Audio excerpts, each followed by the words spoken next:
Kisah selanjutnya dalam kitab Khusyu fi Salat karya Al-Hafiz Ibnu Rajab. Ketika Rasulullah duduk bersama Jibril, langit tiba-tiba terbelah dan turunlah malaikat yang mendatangi keduanya. Ketika malaikat tersebut muncul, Rasulullah melihat Jibril tampak menciut dan gelisah. Malaikat tersebut kemudian menyampaikan pesan kepada Rasulullah. "Ya Rasulullah, aku membawa pesan yang diutus oleh Allah kepadamu. Aku datang untuk memberikanmu pilihan. Jalani kehidupan Nabi sebagai raja atau sebagai hamba sahaya." Rasulullah kemudian melihat ke arah Jibril. Malaikat Jibril pun kemudian memberikan isyarat untuk memilih hidup sederhana. Rasulullah kemudian menjawab pertanyaan malaikat tadi. "Aku mau milih menjadi nabi yang hidup sebagai hamba sahaya, fakir miskin."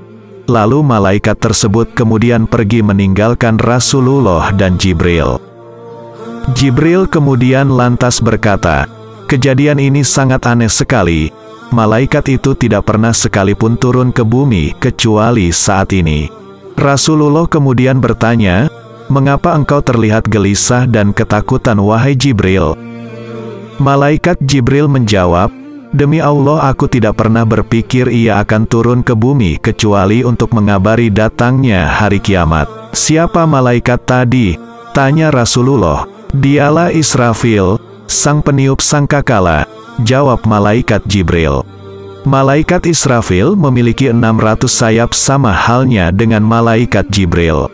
Namun satu sayap milik malaikat Israfil setara dengan 600 sayap milik malaikat Jibril yang disatukan.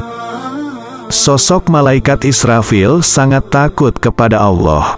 Saat ia melipat sayapnya yang besar dan luasannya ratusan kali lipat dari sayap malaikat Jibril sehingga membuatnya, Jibril, tampak kecil.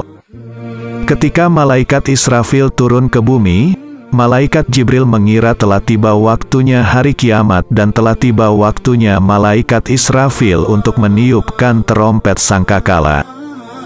Hal inilah yang membuat malaikat Jibril begitu gelisah dan takut. Makhluk yang begitu mulia di hadapan Allah, yakni malaikat Jibril dan Rasulullah, tak terhindarkan dari rasa takut dan khawatir dari diri mereka akan kemurkaan Allah.